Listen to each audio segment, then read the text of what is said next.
Ya, beginilah kondisi sapi yang ada di UPTD IBI Sare, Dinas Peternakan Aceh. Terlihat tulang rusuk.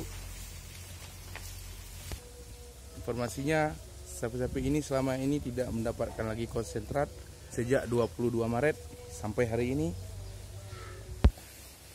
Selama ini sapi-sapi di UPTD IBI Sare ini hanya diberikan makan HMT, hijau makanan untuk ternak, yaitu rumputan-rumputan yang ada di sekitar wilayah UPTD Sare ini.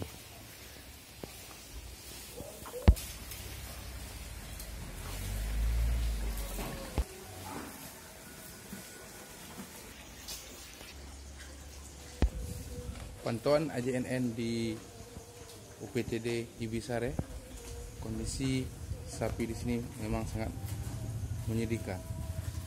Ya, jelas terlihat bahwa sapi-sapi ini sangat kurus. Lihat tulang rusuknya, jelas terlihat dan dapat dihitung. Informasi dari Kepala UPTD IBI Sare, jumlah saat ini sapi di sini sekitar 480. Namun memang semuanya tidak terlihat kurus.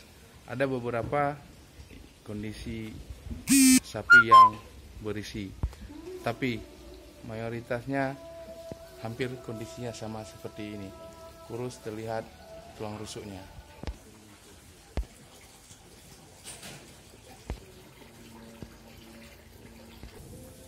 Ini merupakan posisi sapi. Begini tampak sapi yang sedikit berisi. Ini dia sedikit berisi tapi masih terlihat kurus.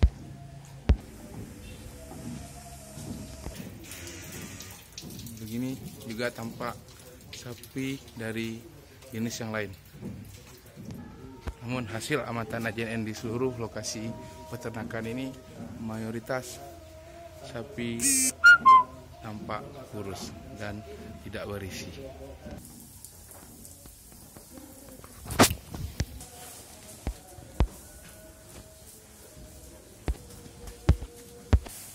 Faktanya sapi di sini memang terlihat semua kurus. Kenapa kondisi sapi seperti ini? Hanya pemerintah Aceh, dalam hal ini Dinas Peternakan, yang bisa menjawab. Semoga sapi yang dibeli dengan uang rakyat ini tidak mati sia-sia lantaran kelaparan.